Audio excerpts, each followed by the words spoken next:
ಇದು 60, 70, 80 ಅಡಿಗೆ ಹೋಗುತ್ತೆ ನೋಡಿ. ಇಷ್ಟು ಸುಲಭವಾಗಿ ಕತ್ತಿ ಫಿಟ್ ಮಾಡಿಕೊಂಡು ಲಾಕ್ ಮಾಡಿಕೊಂಡ್ರೆ ಸಾಕು. ಓಕೆ. ಸೊ ಇದು ಅಡಿಕೆ ಕುಯ್ಯೋದಕ್ಕಾಯ್ತು. ಕಾರ್ಬನ್ ಫೈಬರ್ ದೋಟಿಯಲ್ಲಿ ಕರೆಂಟ್ ಹೊಡೆದು ರೈತರಿಗೆ ಶಾಕ್ ಹೊಡಿತಾ ಇದೆ.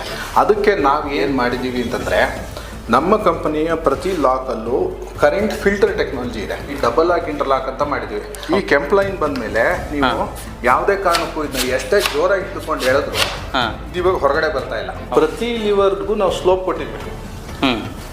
ಅಡಿಕೆ ಅಥವಾ ತೆಂಗಿನಕಾಯಿ ಬಂದರೂ ಈ ಸ್ಲೋಪಲ್ಲಿ ಜಾರ್ಕೊಂಡ್ ಬಂದ್ಬಿಡ್ಬೇಕು. ಸ್ಪ್ರಿಂಗ್ ಸಿಸ್ಟಮ್ ಕೊಟ್ಟಿದ್ವಿ.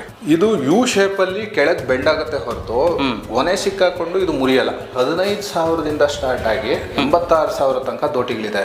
ಯಾವುದೇ ಸ್ಪೇರ್ ಪಾರ್ಟ್ಸ್ ಬೇಕಾದ್ರೂ ಬಿಡಿ ಭಾಗಗಳು ನಮ್ಮಲ್ಲಿ ಲಭ್ಯ. ಸ್ಪ್ರೇ ದೋಟಿ ಇದು. ನೀವು ರಿಂಗ್ ಸಿಸ್ಟಮ್ ನೋಡ್ಬೋದು ಇಲ್ಲಿ. ಈ ಲಾಕ್ ಓಪನ್ ಮಾಡ್ಕೊಂಡು ಎಳ್ಕೊಂಡು ಹೋಗ್ತಾ ಇದ್ರೆ ಈ ರಿಂಗ್ಸ್ ಅಲ್ಲಿ ಆಟೋಮೆಟಿಕ್ ಆಗಿ ಈ ಪೈಪ್ ಮೇಲ್ ಬರ್ತಾ ಇದೆ. ಕರ್ನಾಟಕದಲ್ಲಿ ಪ್ರತಿ ತಾಲೂಕಲ್ಲೂ ಕೊಟ್ಟಿದ್ದೀವಿ. ತಮಿಳುನಾಡು, ಕೇರಳ, ಮಹಾರಾಷ್ಟ್ರ, ಗೋವಾ ಎಲ್ಲ ಭಾಗಗಳು ಕೊಟ್ಟಿದ್ದೀವಿ. ನಾವು ನಮ್ಮ ದೋಟಿ ಜೊತೆಗೆ 1 ಎಕರೆಗೆ ಆಗುವಷ್ಟು ಗೊಬ್ಬರ ಫ್ರೀಯಾಗಿ ಕೊಡ್ತೀವಿ.